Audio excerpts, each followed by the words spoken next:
मेरे भीतर यात्रा की एक दमित आकांक्षा थी।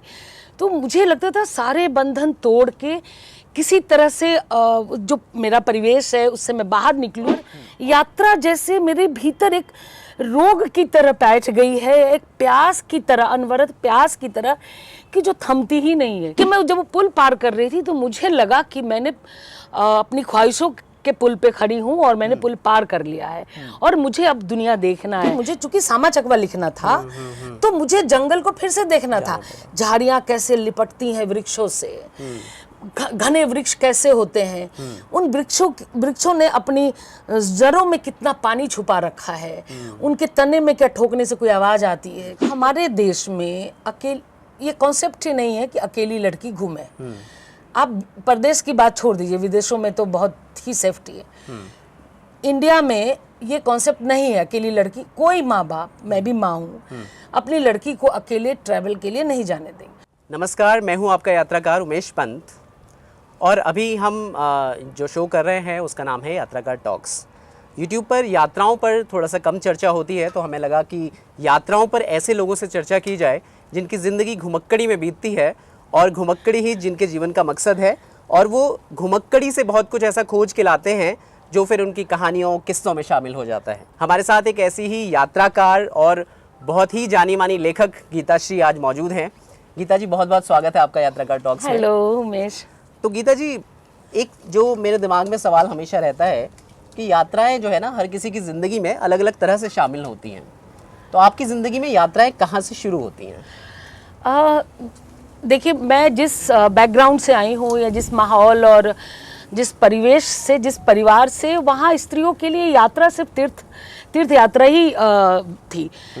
यात्राएं मेरे सपनों में थी और मैंने जितनी जगह सपनों में घूमी है उतनी शायद रियल में नहीं, क्योंकि जब आप सामंती परिवेश से आते हैं तो सपना ही सबसे बड़ा सुख होता है। तो उस सपने में बहुत यात्राएं की। जो दमित आकांक्षाएं होती है, मेरे भीतर यात्रा की एक दमित आकांक्षा थी। तो मुझे लगता था सारे बंधन तोड़ के किसी तरह से जो मेरा परिवेश है उससे मैं बाहर निकलूं और दुनिया देखूं। हम लोग बचपन भी था, दिल्ली दूर है और कोलकाता और असम एक ऐसा जादुई शहर था जहां पुरुष जाते हैं तो वहां भेड़ बकरी बना के रख लिए जाते हैं। तो हम लोग को यात्राओं से इस तरह से किस्से सुना के डराया भी बहुत गया। तो मेरे भीतर यात्रा करने की, और मैंने घरों में स्त्रियों को देखा वो पोटली बांध के या बैग लेके सिर्फ तीर्थ यात्रा के लिए जाती थी। छुट्टी बिताने का कॉन्सेप्ट नहीं था, यात्राओं पे जाने का कॉन्सेप्ट नहीं था।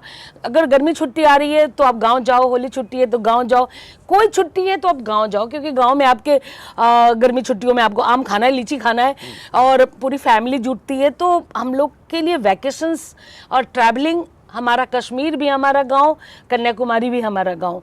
तो उस गांव से बाहर निकलने की जो एक छटपटाहट थी वो मेरे भीतर बहुत थी। और जब मैं उस चाहत को लिए जब पहली बार जब महानगर में आई हूँ तो फिर मैं रुक नहीं पाई, फिर मैं अपने को रोक नहीं पाई। और यात्रा जैसे मेरे भीतर एक रोग की तरह बैठ गई है, एक प्यास की तरह, अनवरत प्यास की तरह कि जो थमती ही नहीं है। कितना भी पी लूं, कितना भी घूम लूं, वो प्यास खत्म ही नहीं होती है कभी उसकी। थोड़ा सा अपने परिवेश के बारे में बताइए, जहाँ जब आप यात्राओं की शुरुआत कर रही थी तो वो शुरुआती यात्राएं कैसी होती थी? थोड़ा उसके अंतर्मन की तरफ ले जाइए और उस स्पेस के। पहली यात्रा जो मेरी जिंदगी की थी वो मेरे बाबूजी हम लोगों को बनारस ले गए और एक बड़ी सी बस थी जिसमें एक पूरी फैमिली आ सकती थी और उसमें हम लोग सब बनारस और विंध्याचल। तो अपने जीवन का पहला पहाड़, पहली बड़ी नदी, हालांकि नदियाँ हमारे यहाँ है, मैं गंगा और गंडक का जहाँ मेल होता है मैं उस जगह की रहने वाली हूँ। तो मेरे चारों तरफ नदियाँ ही नदियाँ हैं, तो नदियों से बड़ा मेरा हेलमेल था। लेकिन वो पहाड़, विंध्याचल के वो पहाड़ियाँ और फिर बनारस का एक नोस्टाल्जिया था कि हमारे यहाँ जब भी कोई शादी होती थी तो शॉपिंग के लिए बनारस। तो तो सारी औरतें जाती थी, हम बच्चे नहीं जा पाते थे। तो एक बनारस, तो जो पहली यात्रा थी बाई रोड, और एक बड़ी सी घाघरा नदी क्रॉस करके जहाँ से हम चले थे, वो जहाँ से चले थे वो शहर याद नहीं आ रहा, मेरे पिताजी का ट्रांसफर होता रहता था। तो जब हम चले थे तो देर रात एक घाघरा नदी बीच में पड़ती है और उसका पुल है, और एक हाहाकारी नदी है। तो वो कैसे पुल जर्जर थी या कुछ था, याद आ रहा है। तो हम लोगों ने बस से उतर के पैदल, जब मैं पुल से नदी पार कर रही थी, आज मुझे एक कविता याद आती है नरेश सक्सेना की कि पुल पार करने से नदी पार नहीं होती है। तो उस समय वो कविता मालूम नहीं थी लेकिन उस वक्त मुझे ये समझ में आ गया था कि मैं जब वो पुल पार कर रही थी तो मुझे लगा कि मैंने अपनी ख्वाहिशों के पुल पे खड़ी हूँ और मैंने पुल पार कर लिया है और मुझे अब दुनिया देखना है। और चूंकि हम लोगों को एक लोक कथा सुनाई गई थी कि जब पुल बन रहा था पटना में, गांधी सेतु, और जब भी बिहार में या आसपास कोई पुल बनता था तो हम बच्चों को ये डराया जाता था कि इनको घर में रखो, लकड़सूंघवा आएगा, इनको बोरे में भर के उठा के ले जाएगा, और पुल जो बनता है वो पुल में कुर्बानी देते हैं, ये बच्चों की कुर्बानी से ही पुल बनता है। तो जब मैं उस पुल पे चल रही थी तो मुझे, हम लोगों को डराया, मेरे भैया डरा रहे थे कि इस पुल के नीचे कोई रो रहा है, कोई ये कर रहा है। तो मेरे भीतर उत्सुकताएं इतनी तीव्र होती हैं। अभी भी मैं एक चीज के पीछे पड़ जाती हूँ तो पड़ जाती हूँ। मैंने पिछले दिनों अगर चमकीला फिल्म देखी तो आज तक मैं चमकीला पे रिसर्च कर ही रही हूँ कि क्यों, क्या, कैसे, कहाँ, समाज, चमकीला, गाना और उसका पूरा सराउंडिंग। तो वो जब मैं वो पुल पार कर रही थी और पीछे पीछे वो बस आ रही थी, छोटी सी बस थी, छोटी बस, और पीछे पार कर रही थी, और नदी का जो मैंने हाहाकारी रूप देखा और दूर कहीं पहाड़ी नजर आ रही है, तो मुझे लगा था कि मैं चारदीवारी के लिए नहीं हूँ।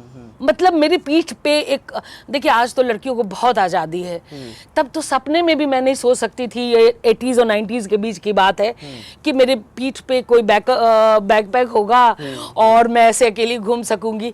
तो लेकिन चाहतों का क्या है ना, चाहते ही बहुत आपके भीतर एक बिल्डअप करती हैं आपके हौसलों को।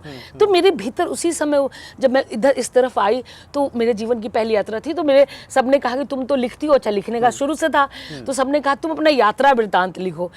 तो मैंने मेरा पहला यात्रा वृत्तांत तब मैंने लिखा था, और बस में खिड़की के पास बैठ के, और जो रास्ते में जैसे जो चीज़ें दिखती गई मैं वैसे वैसे लिखती गई। लेकिन मुझे ये लगा कि मैं सिर्फ दृश्य देखने वाली आंखें नहीं है मेरी, मुझे दृश्य के पार भी दिखता था। जैसे मैं बनारस आई तो घाट पे वो जो विचित्र विचित्र लोग बैठे होते हैं, तो मेरे लिए आश्चर्य लोग की तरह था, और वो पहली बार खुल रहा था वो संसार मेरे लिए यात्रा का मतलब उन्मुक्तता है। एक आपको अदृश्य, आपके शरीर में कुछ अदृश्य पंख उगाते हैं जो आपको उड़ाए ले जाते हैं।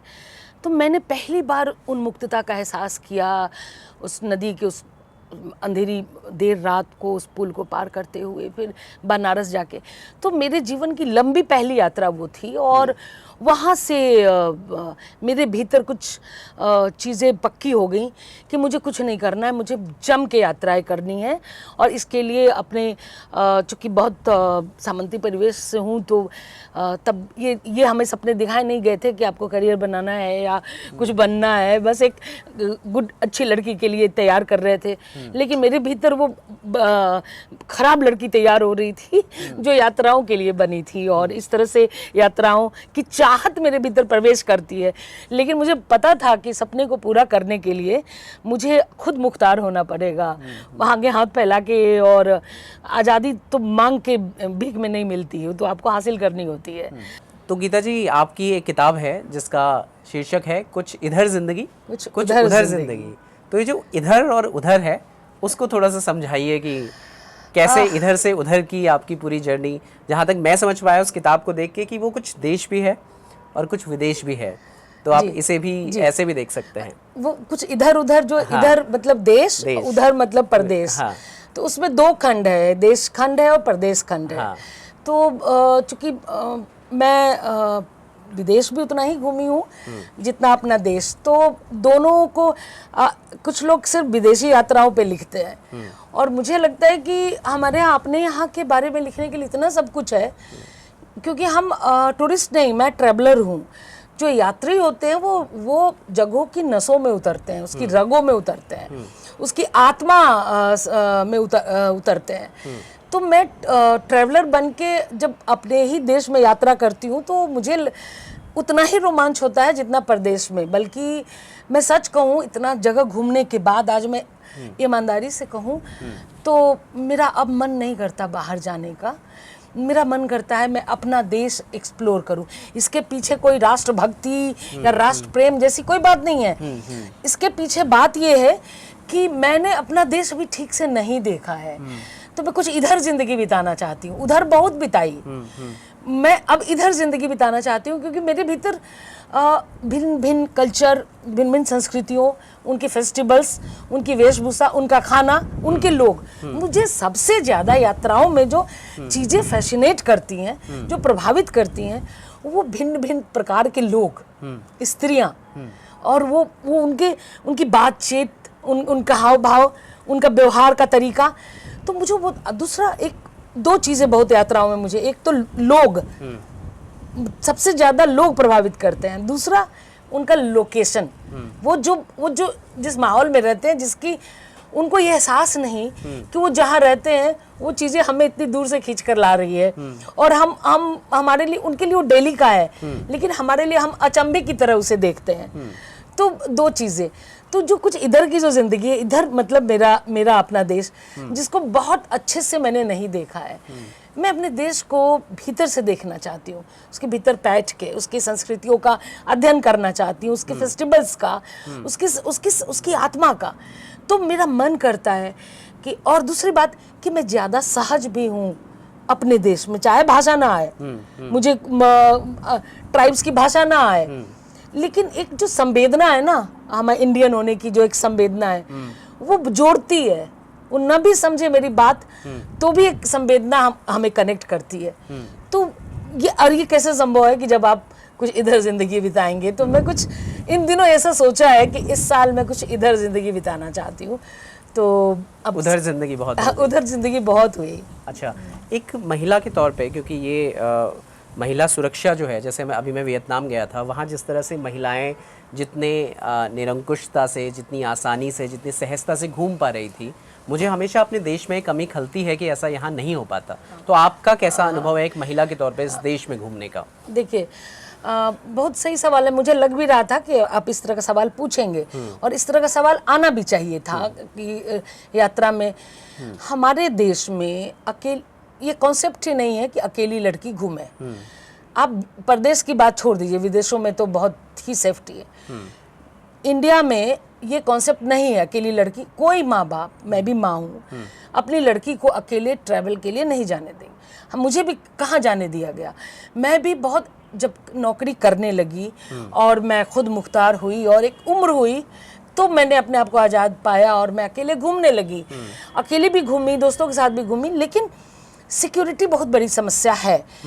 अब क्या है कि अभी भी लड़कियां अपने यहाँ ग्रुप में जाती हैं, ग्रुप में घूमती हैं। जब महिलाएं ग्रुप जाती हैं समूह बना के, तो वो सिंगल विमेन अगर कहीं होटल में उसको जल्दी बुकिंग नहीं मिले तो वहाँ पे जो होटल वाले हैं, जो रेस्टोरेंट में है, जो केयर टेकर है, वो सब उसको अजीब तरह से देखते हैं कि अकेली स्त्री घूम रही है, घर से लड़के आई है, कोई बात हो गई है या कुछ समस्या में है क्या।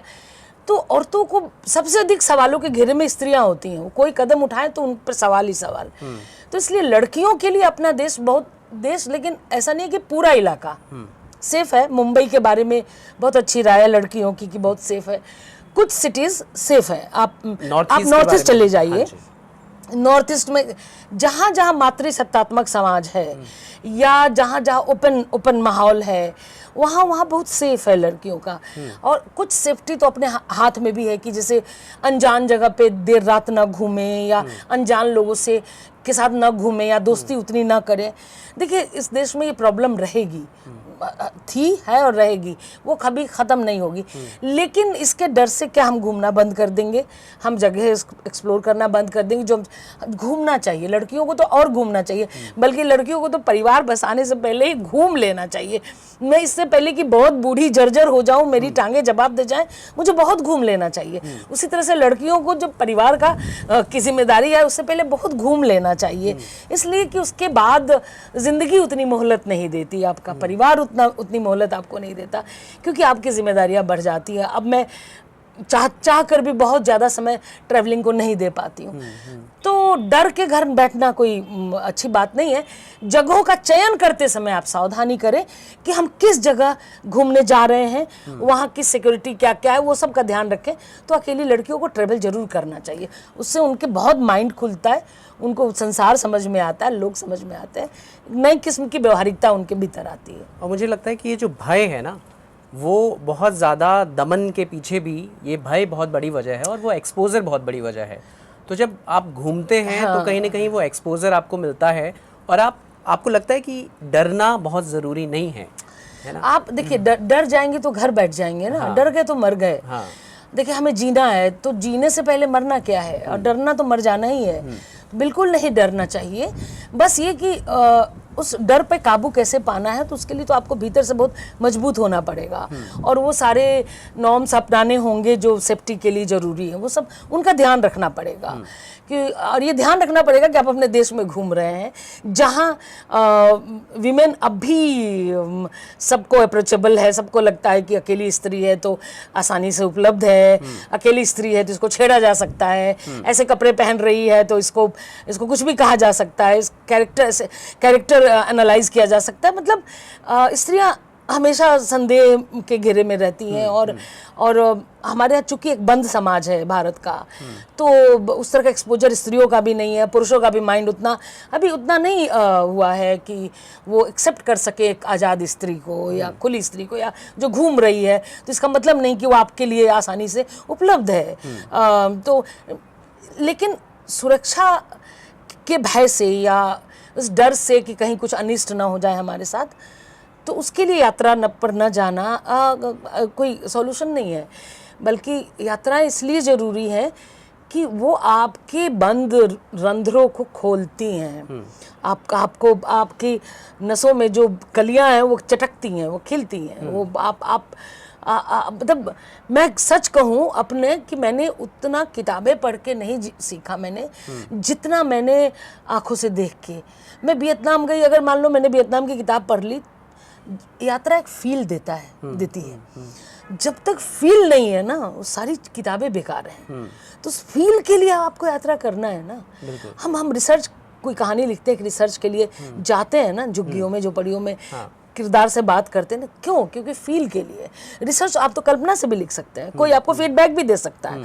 मुझे लोग आके अपनी आप बीती सुना जाते हैं, लेकिन मैं आप बीती सुन के नहीं लिखती हूँ। मैं कहती हूँ मुझे उस जगह तक ले चलो, मुझे वहाँ तक ले चलो।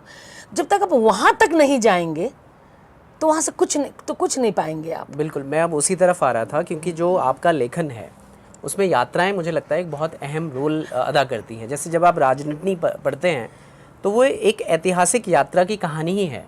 अगर वो यात्रा उस किताब में नहीं होती तो राजनीति शायद किताब नहीं होती। तो ऐसी जो ऐतिहासिक यात्राएं हैं, कुछ उनके बारे में बताइए कि वहाँ तक आप कैसे पहुँचती हैं? देखिए राजनीति ही नहीं, राजनीति के बाद मैंने अम्बपाली लिखा, ऐतिहासिक उपन्यास। सामा चकेवा अभी आया है। जब मैं सामा चकेवा 3 साल से मैं उस पर काम कर रही थी, तो मुझे जंगल देखना था। जंगल मैंने बहुत देखे हैं। देखिए मैं कई बार उस पहाड़ को देख चुकी हूँ, ये पहाड़ है, लेकिन जब मुझे उस पहाड़ पे लिखना है तो मैं फिर से देखती हूँ। फिर मैं उस आँख से देखती हूँ, उस दृष्टि से देखती हूँ जिससे मुझे उस पहाड़ की रूह दिखाई दे। तो जब मैं सामा चकेवा लिख रही थी तो उसमें जंगल है। आपको मैं आज दूंगी किताब आपको, उसमें जंगल है। अब उस जंगल के भीतर ढेर सारी चिड़ियाएं हैं, चिड़ियाओं का बड़ा उसमें वर्णन है। चिड़ियाओं की अपनी बोली है, उनका रहन सहन, आहार व्यवहार, उनका आपस में। तो मुझे फिर से ऐसे तो मैं रामपुरवा जंगल गई, बिहार के चंपारण में एक रामपुरवा जंगल है।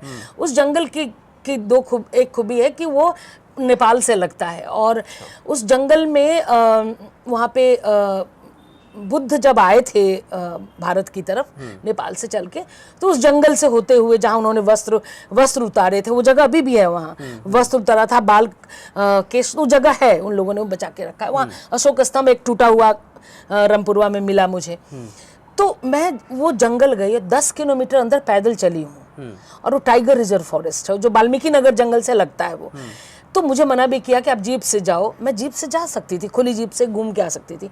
4-5 नदियां मुझे क्रॉस करनी पड़ी, लेकिन जो मुझे चलते हुए जो दृश्य मिले, पपीहरा को पहली बार सुना मैंने, या जितने पक्षी जितने तरह के मैंने उनको पहली बार बोलते सुना, उनकी आवाज़ सुनी, या ऐसे ऐसे रोमांच हुए। बताती हूँ आपको, जब मैं लौट रही थी तो मेरे साथ वन रक्षक था। तो वन रक्षक ने कहा कि यहाँ पे, मैंने कहा यार ऐसा तो नहीं कि बाघ आ जाएंगे, बोले नहीं वो बहुत दूर है, ऐसा कुछ नहीं है। लेकिन जब अचानक जमीन पे मेरी नज़र गई तो मैंने उसको कहा देखो तुम वन रक्षक हो, तुमको अंदाजा नहीं है ये पगमार्ग दिख रहा है, ये तो बाघ के। तो उसने देखा तो चीखने लगा, बोला वो अकेली नहीं, उसके साथ उसका बच्चा भी है। अब हम डर गए लौटते समय, हमने कहा अच्छा होता जीप ले लेते। तो बोला कि कुछ नहीं, अब आप बोलिए मत। और वो चूंकि गीला था, उसका पगमार्ग गीला था, वो जो नदी हम क्रॉस करके आ रहे थे उसी नदी से वो गुजर के गई थी। तो उसने ये कहा कि बस आप चुपचाप आप चलते रहिए, शोर मत मचाइए। और मोबाइल भी नहीं लग रहा था कि वो आगे किसी को सूचित करता, क्योंकि उसने कहा कि हम लोग को जब पगमार्ग दिखता है तो हम लोग सारे रक्षकों को बता देते हैं ताकि वो सावधान हो जाए। तो जब मैं आगे बढ़ी ना, उसी रास्ते पे आगे पगमार्ग दिख रहा है, तो देखा गांव के कई लोग बैठ के वहां पे लकड़ियां काट रहे हैं, पत्ते चुन रहे हैं, कुछ पत्ते केला के पत्ते काट रहे हैं। तो मैंने उनसे कहा कि पगमार्ग दिख रहा है यहाँ पे और आप लोग बैठे, आप लोग को डर नहीं लग रहा है? तो बोला हमारा तो ये घर है और उनका भी घर है, तो हम दोनों जानते हैं एक दूसरे को कि हम दोनों का घर है, तो वो हमें कुछ नहीं कहते। मैं ये बात इसलिए आपको बता रही हूँ कि मुझे चूंकि सामा चकवा लिखना था, तो मुझे जंगल को फिर से देखना था, झाड़ियां कैसे लिपटती हैं वृक्षों से, घने वृक्ष कैसे होते हैं, उन वृक्षों ने अपनी जड़ों में कितना पानी छुपा रखा है, उनके तने में क्या ठोकने से कोई आवाज आती है, उनके तने कितने वर्ष पुराने, 300 साल 500 साल पुराने वृक्ष हैं, लताएं कैसे चढ़ती हैं, और कैसे जो दीमक के ढूह होते हैं वो कैसे। तो मुझे जंगल का पूरा रियल जंगल देखना था, तो मैं उस जंगल में गई थी। लेकिन मजेदार बात ये हुई कि जब मैं लौट के आई, खैर किसी तरह हम आए, उसने कहा दौड़ना मत, और उसने ये भी कहा कि झाड़ियों में है कहीं, लेकिन नहीं करेगी तंग, लोकल लोगों को नहीं करती है वो तंग, तो आपको भी नहीं करेगी, बस आप चिल्लाओ मत, दौड़ो मत। एनिमल्स के ना बहुत आप शोर मचाने से वो परेशान हो जाते हैं। तो खैर किसी तरह एकदम दम बाहर आके दम में दम आया। उसके 2 दिन बाद पटना में वो जो वन रक्षक था ना, वो बड़ा चिंतित था कि वो अपने शावक के साथ क्यों घूम रही है अकेले यहाँ पे, और एक ही शावक है, एक ही है और एक वो बाघिन है। 2 दिन बाद पटना के अखबारों में खबर छपी कि रामपुरवा जंगल में एक बाघिन मरी पाई गई। तो उषा किरण खांदी अब नहीं है, तो हमको चिढ़ाती थी, करे तुम गई और देख तेरी वजह से वहां पे एक बाघिन ने जान दे दी। असल में बीमार थी और वो भटक के इधर आ गई थी। तो खैर ये सब रोमांचक, लेकिन वो एक रोमांचक यात्रा थी, और मुझे सबने मना किया कि पैदल मत जाओ आप, क्योंकि 5 नदी क्रॉस करना है आपको, और चप्पल टूट गई, फिर खाली पाँव घिसट रही हूँ मैं, बैग है, फिर भी वो लड़का एक छड़ी लेके वो लड़का मेरे साथ चल रहा है, लेकिन मुझे उस जंगल को देखना था। यात्राएं हमें सुंदर मनुष्य बनाती हैं, हमें बदल देती हैं, आमूल चूल भीतर से भीतर तक बदल के यात्राएं हमारा शुद्धिकरण करती हैं, हमारे अंतःकरण को, हमारी रूह को शुद्ध कर देती है यात्राएं। पर ये क्यों ज़रूरी है ये शुद्धिकरण? जिस तरह के जीवन में हम रहते हैं वहाँ ऐसे शुद्ध होना आपको क्यों लगता है, क्यों ज़रूरी है? यात्राएं इसलिए ज़रूरी है कि ज़िंदगी ने आपको यात्राओं के लिए मोहलत चुरानी पड़ती है, आपको ज़िंदगी से हासिल करना होता है वक्त अपने लिए। आप जब यात्रा में होते हैं, इस समय एक नया दर्शन आया है, फिलोसफी, कि खुद से प्यार करें, अपने लिए वक्त निकाले, अपने साथ वक्त बिताएं, अपनी कंपनी एंजॉय करें। ये क्या है? ये यात्राएं तो देती हैं आपको। यात्राएं इसलिए तो जरूरी है कि आप पूरी आपाधापी से, तनाव से, दुनिया के छल छंद से, साजिशों से, इन सब से भागकर आप एक ऐसी जगह पहुंचते हैं जहां आपको लोग भी अच्छे मिलते हैं आपको, और जिन परिचितों से आप भागते हैं।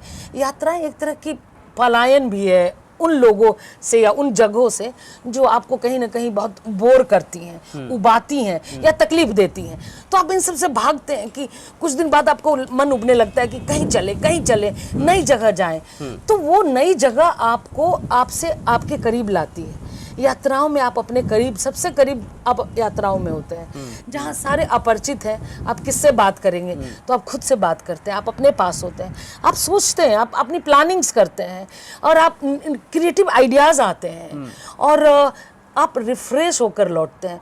यात्रा वह मशीन है जो पूरी तरह से आपको रिफ्रेश कर देती है, जैसे आपको उस यात्रा की मशीन में डाला गया और रिफ्रेश होके, जो लोग यात्रा से लौटते हैं आप उनको देखिए, उनके चेहरे देखिए, लौट कर जब आते हैं तो कितने खिले खिले खुले खुले होते हैं। तो इसलिए ज़रूरी है ये शुद्धिकरण, क्योंकि आप पूरे जीवन में या डेली रूटीन में बहुत कुछ ऐसा करते हैं जो आपके मन का नहीं होता है। तो आप अपने मन के पास, अपने मन का सुनना है, अपने मन का करना है। रात दिन आपको पड़े रहना है, खाते पीते रहना है और बस सूरज को, आकाश को, सबको निहारते रहना है। इस तरह की हवा में आपको अपने आप को फ्री छोड़ देना है। हवा ले जाए चाहे जैसे चले हवाएं, सनन सनन, हवा सन सन सन सन चलती है, आप उसके साथ चलते हैं। आप नेचर के साथ होते हैं ना, आप बहाव के साथ अपने को छोड़ देते हैं। आप डेली रूटीन में जिंदगी आपको कंट्रोल करती है, यात्राओं में आप अपने को छोड़ देते हैं बहाव के साथ, और यात्रा आपको नियंत्रित करती है। वो आपको जिधर ले जाती है आप उधर जाते रहते हैं। जिन्होंने यात्राओं का सुख लिया आप उनसे पूछिए। कुछ लोग तो कभी घर लौटना ही नहीं चाहते हैं। बिल्कुल। हाँ, उनको लगता है कि बस घर। मुझे तो सबसे अधिक वो जो बकरवाल ट्राइब्स होते हैं ना, वो जो चरवाहे जो होते हैं, वो भेड़ों के साथ चलते हैं, उनके साथ तो आजकल मोबाइल स्कूल भी चलता है, उनका मोबाइल हॉस्पिटल है, सब कुछ है। तो मुझे लगता है कि क्या जिंदगी जीते हैं वो, कुछ संग्रह ही नहीं करना उनको। कि अगली जाड़ों में ये खाएंगे, अगली गर्मियों में ये पिएंगे, और कुछ संग्रह ही नहीं करना है, घूमते ही रहते हैं। वो प्रकृति के बच्चे हैं, वो उन्हीं के बच्चे। मैं अभी गुरेज वैली गई थी, वहां से लौटते समय देख रही हूँ जहाँ जहाँ झरने, जहाँ जहाँ नदियां हैं, वहाँ बकरवालों के टेंट है और मस्त है। मतलब मैं उनके पास बैठ रही हूँ, उनसे खाना मांग रही हूँ, उनके साथ बैठी हूँ, गप्पे मार रही हूँ, उनके हुक्के पी रही हूँ। मतलब उनके साथ ईर्ष्या होती है कई बार। हालांकि उनके अपने जीवन की अपनी मुश्किलें हैं। मैंने 5000 मीटर की हाइट पे बकरवालों को भेड़ें चराते हुए देखा है, तो वो अपने जीवन की मुश्किलें भी हैं उनकी, और वो इसलिए कर रहे हैं जैसे कि 4 लाख रुपए कमाएंगे तो अपने बच्चे को पढ़ा लेंगे, इसलिए वो इतनी ऊंचाई पे जा रहे हैं। तो वो एक अलग क्योंकि हम दूर से देखते हैं तो हमें उनकी जिंदगी बहुत अच्छी लगती है। दूर से देखते हैं। अगर वहीं लगातार हमें बस जाना पड़े तो हम फिर रुक जाएंगे। इसीलिए यात्रा का मतलब गति है। यात्रा का मतलब स्पीड है। यात्रा का मतलब थम जाना नहीं। वो इसलिए उबाऊ है कि वो अगर एक जगह बस गए हैं तो वो उबाऊ है। आप चलते रहते हैं ना, तो आपको लोकेशन बदलना बहुत जरूरी है। आप कोई एक फिल्म एक ही सीन लंबी है तो नहीं देख सकते। वो एक फिल्म में 52 तरह के खंड होते हैं, लोकेशन सीन होते हैं। तो जितने सीन होते हैं अलग अलग, तो यात्रा उसी तरह के आपको दृश्य देती है।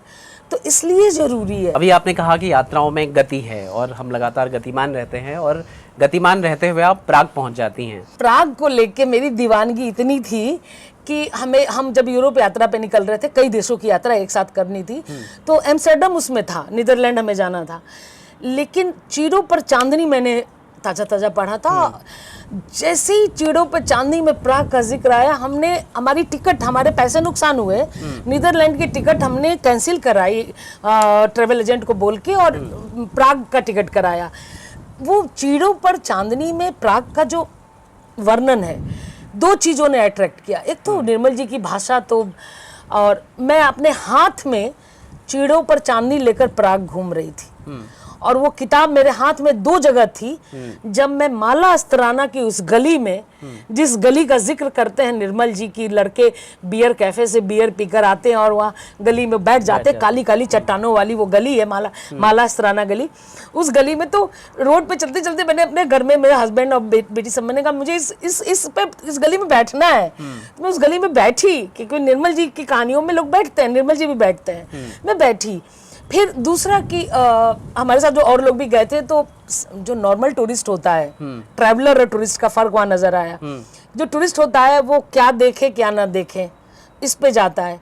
हमें तो वो था कि जो टूरिस्ट वाले उसमें नहीं है कि, तो मैंने चार्ल्स ब्रिज है प्राग में, उस पे मैं घूम रही थी, और मुझे लगा कि मैं काफ्का म्यूजियम जा पाऊंगी कि नहीं, क्योंकि साथ के लोग इंटरेस्टेड नहीं है, उनको काफ्का म्यूजियम नहीं जाना है। लेकिन निर्मल जी ने लिखा था और मुझे जाना है, और चार्ल्स ब्रिज का जिक्र था। तो हम चार्ल्स ब्रिज पर जब घूम रहे थे, अच्छा, मेरे हस्बैंड या मेरे बच्चे ये लोग जानते हैं कि इसको दीवानगी इन सब चीज़ों की, तो मेरे लिए कभी रोक नहीं होती है। अगर एक्स्ट्रा भी करना पड़े, रुकना भी पड़े एक दिन, या मैं उनके साथ से छिटक के चली जाऊं तो इसके लिए पूरी छूट है, कोई प्रॉब्लम, हाँ तुम कर सकती हो, तुम घूम सकती हो। तो जब माला सराना गली में ढूंढ रही थी कि माला सराना गली किधर, किसी से पूछा, उसने कहा कि चार्ल्स ब्रिज क्रॉस करके है। फिर मैंने किसी से ऐसे ही पूछा, यार ये काफका म्यूजियम किधर है, तो उसने बोला कि बस ब्रिज से नीचे उतरो, राइट साइड में है। आप कल्पना नहीं कर सकते कि मैंने नहीं देखा, मेरी छोटी सी बेटी छोटी थी, वो किधर है, अजीत किधर है, मैं एकदम दौड़ती से मिल गया वो काफका म्यूजियम मिल गया। तो इतनी दीवानगी, लोग कहते हैं ना कि किताबें क्या करती हैं, मुझे पता है ना किताबें आपके भीतर कितनी दीवानगी भरती हैं। हम में तो मुझ में सारा दीवानापन किताबों का भरा हुआ है, खासकर यात्रा को लेके। तो आपका आज भी भीतर का जो यात्राकार है वो किताबों से उपजता है, किताबें पढ़ पढ़ के उपजता है। बिल्कुल उमेश, मैंने आपका पढ़ा, आपका पढ़ने के बाद मुझे लगा कि इस जगह मुझे जाना है, यहाँ मुझे जाना है। आप जिस तरह से लिखते हैं, आपने जिस तरह से वर्णन किया है, वो मेरे भीतर, ये निर्भर करता है कि आप लिखते कैसा है, किस तरह से उसको पेश करते हैं, किसी शहर को आप किस तरह खड़ा करते हैं। आपकी किताब में भी वो चीजें हैं, तो मैंने उसको रखा है कि मैं कभी अगर उधर जाऊंगी तो इस किताब को साथ लेके जाऊंगी। तो मैं यात्रा वृत्तांत बहुत संभाल कर रखती हूँ कि अगर हिमाचल गई, पहाड़ गई, तो पहाड़ पर जिनकी किताबें हैं, तिब्बत, जिस समय मैं तिब्बत जा रही थी तो तिब्बत जिन लोगों ने विजय क्रांति वगैरह ने लिखी थी किताबें, तो उनकी पढ़ के गई, राहुल संकीर्तन को पढ़ा। तो इन लोगों ने, मैं जब भी कोई देश या कोई शहर या कोई जाती हूँ तो मैं वहाँ खोजती हूँ कि किसने क्या लिखा है। सबसे पहले, चाहे कितना खराब भी लिखा हो, कुछ लोग यात्रा वृत्तांत बहुत खराब लिखते हैं। मैं एयरपोर्ट पहुंचा, लाउंज में बैठा, मैंने ये खाया, 4 लोग गए, फिर मैंने बोर्डिंग किया, फिर फ्लाइट चली, फिर बीच आकाश में भूचाल ऐसे ऐसे आने लगा, फिर मैं डर गया, फिर मैं उतरा, तो फिर गाइड लेने आया। ये यात्रा वृत्तांत नहीं है। यात्रा वृत्तांत को समझना पड़ेगा। बहुत लोगों को यात्रा वृत्तांत लिखने की तमीज नहीं है, मैंने ये देखा है। तो जिनमें तमीज है वो दीवाना बना देते हैं, जैसे निर्मल वर्मा दीवाना बना देते हैं। हमने आपका बहुत समय लिया है, तो अब हम आखिरी पड़ाव पर लगभग हैं बातचीत के। तो ये बताइए कि आज के समय में जो यात्राकार है और स्पेशली महिला यात्राकार हैं जो यात्राओं पर लिखना चाहते हैं, उनको आप क्या मैसेज देना चाहेंगी? देखिए, मैंने बहुत यात्राएं की और बहुत लिखा भी है, और जिन दिनों मैं नौकरी कर रही थी मैगजीन्स में, अखबारों में, तो हमारी पर्सनल यात्रा को भी हमारे एडिटर कहते थे कि लिखना है आपको। तो वो हमारे मजा को थोड़ा वो काम में बदल देते थे कि मैं फैमिली के साथ भी अगर टूर पे जा रही हूँ, कहाँ जा रहे हैं, अच्छा हमारे, मैं जिस मीडिया हाउस में थी तो वहाँ साल में 10 दिन हम लोग को LTA मिलता था और छुट्टी मिलती थी, ऑफिस की तरफ से छुट्टी थी 10 डेज दिसंबर में। तो हम लोग का एक रूटीन बन गया था, 10 साल में दिसंबर में जरूर जाती थी। तो उन छुट्टियों में भी हम जनवरी में जब लौट कर आते थे तो हमारे एडिटर कहते थे क्या लाए कुछ तो मैंने वहां से एक्स्ट्रा देखने की कोशिश की कि अब क्या लिखेंगे आप, कि पहाड़ दिख रहा है, झरना गिर रहा है, यात्री खड़े हैं, गाड़ी चल रही है, भीड़ है। ये लिखने के लिए नहीं गई थी मैं। तो यात्रा वृत्तांत, जब यात्रा पर आप जाएं तो आपको मतलब ठीक है, अगर आप ये जा रहे हैं कि हम रिलैक्स करने जा रहे हैं तो उसके लिए रिजॉर्ट है, जाइए रिलैक्स करिए। लेकिन अगर आपको वृत्तांत लिखना है तो आपके पास कुछ किस्से तो होने चाहिए, कुछ बातें तो होनी चाहिए, कुछ अलग चीजें। तो आप उसकी रूह में उतर के क्या खींच कर लाते हैं, उसकी रूह को तो पकड़िए, उस शहर को सूंघिए आप, उसकी हवा को। मैं जब भी किसी शहर, किसी देश उतरती हूँ तो एयरपोर्ट से बाहर आके सबसे पहला काम दोनों हाथ फैला के उसकी हवा को अपने भीतर भरती हूँ। शायद वहीं से रूह उतरती है मेरे भीतर। उसके बाद फिर मेरी दृष्टि बदलती है उसको देखने की। अब मैं तुम्हारी जैसी हो गई हूँ, मैं तुम्हारी जैसी हो गई हूँ, मैं तुम्हें तुम बन के देख रही हूँ। मैं उस शहर को उसके नागरिक बन के देखती हूँ। और मेरे लिए मैं उसको यूज़ नहीं करती हूँ कि मैं अपने आनंद के लिए और उसको यूज़ किया और चली आई। मैं वहाँ कुछ अपना छोड़ आती हूँ, उसका कुछ हिस्सा अपने साथ ले आती हूँ। इसलिए जब भी यात्रा पे जाएं तो कुछ अपना दें, तो कुछ वहाँ से लेकर आएं और तब लिखें। यात्रा वृत्तांत सिर्फ उस यात्रा का वर्णन नहीं है जो घर से शुरू हो गए हवाई जहाज से उतरने तक है। यात्रा का मतलब है कि उस शहर को आपने कितना समझा, उससे आपने क्या लिया, उसके मिजाज के बारे में, उसका सुख दुख, उसके एक आपने फिल्म देखी होगी टिकट टू पैराडाइज, बाली को लेके एक फिल्म है। एक है a tourist guide to love. ये वियतनाम को लेके है। हाँ, ये मैंने देखी नहीं, अभी मुझे देखनी है। हाँ। अब देखिए उस यात्रा में नायक और नायिका क्या एक्सप्लोर करते हैं। अमेरिकन लड़की है, वियतनामी गाइड है। मैं यहाँ बताना चाहूंगी आपको, वियतनामी गाइड है, अमेरिकन लड़की है। अमेरिका और वियतनाम के रिश्ते कैसे रहे आप सबको पता है। और वो वियतनामी गाइड उस लड़की कहती है मैं वहां नहीं जा सकती। तो बोला क्यों? क्योंकि मैं अपनी हदें जानती हूँ। तो वो कहता है कि तुम अपनी हदें बढ़ाओ। इस तरह की इतनी बातें हैं उन दोनों के बीच। और उनको लेके वो ऐसी ऐसी गलियों में जाता है, उसको एक हिंदू मंदिर दिखाता है चंपावत का, ऐसी ऐसी जगहों में लेके जाता है। वो कहता है कि तुम घूमने आई हो तो ये जो फिक्स है उसको बंद कर दो। टूरिस्ट बुक लेके घूम रही है, कहता है इस बुक को बंद कर दो, तुम नहीं घूम पाओगी कोई भी देश अगर तुम ये बुक लेके घूम रही हो तो। हाँ, किताब के सहारे और गाइड बुक के सहारे कोई देश आप नहीं घूम सकते। अगर तुमको घूमना है तो फिर तुम हमारे साथ फिर घूमो। फिर गलियों में, जैसे आप चांदनी चौक जाएं, आप दरियागंज जाएं, चांदनी चौक, तो उन गलियों में जब तक आप अपने को खो नहीं देंगे तो क्या मिलेगा, क्या देखेंगे आप। तो किसी देश जाओ, घूमने जाओ तो वहाँ खो दो। और उस खोने के बाद, जैसे हम लोग खो गए थे दमिश्क की गलियों में, सीरिया गई थी तो हम लोग दमास्कस की गली में जब घुसे तो खो ही गए थे। लेकिन उस खोने के बाद हमने ऐसी ऐसी चीजें ढूंढी कि हमारे साथ के बाकी लोग, हम 2 लोग खो गए थे। और वहां हमें मिला एक कहवा घर, और वहां पे एक आर्ट मिली हकावती। एक कहवा घर है, चाय की दुकान है, वहां पे एक आदमी ऊपर बैठ के कहानियां सुनाता है। और जब हम पहुंचे तो वहां पे एक फिल्म चल रही थी, वो सनी देओल का छोटा भाई है ना, बॉबी देओल, उसकी हाँ। कोई फिल्म चल रही थी, जी सिनेमा आ रहा था। अच्छा। फिल्म चल रही थी। हाँ। और उसने देखा हम सब इंडियन है। हाँ। तो वो गाने लगा, आवारा हूँ, हमें देख के गाने लगा। हाँ। तो उसने हमें बिठाया, कॉफी मतलब कहवा पिलाया और बिठाया, और वीरता के, अरबी राजाओं की वीरता के किस्से सुनाता है। हकावती कला। मैं जब लौट कर आई तो मेरे एडिटर ने कहा कुछ खास लाए सीरिया से, क्या नया लाए? कुछ हकावती कला पे लिखा मैंने। अगर मैं नहीं भटकती, नहीं जाती, तो मैं हकावती कला के बारे में नहीं जान पाती। बिल्कुल बिल्कुल।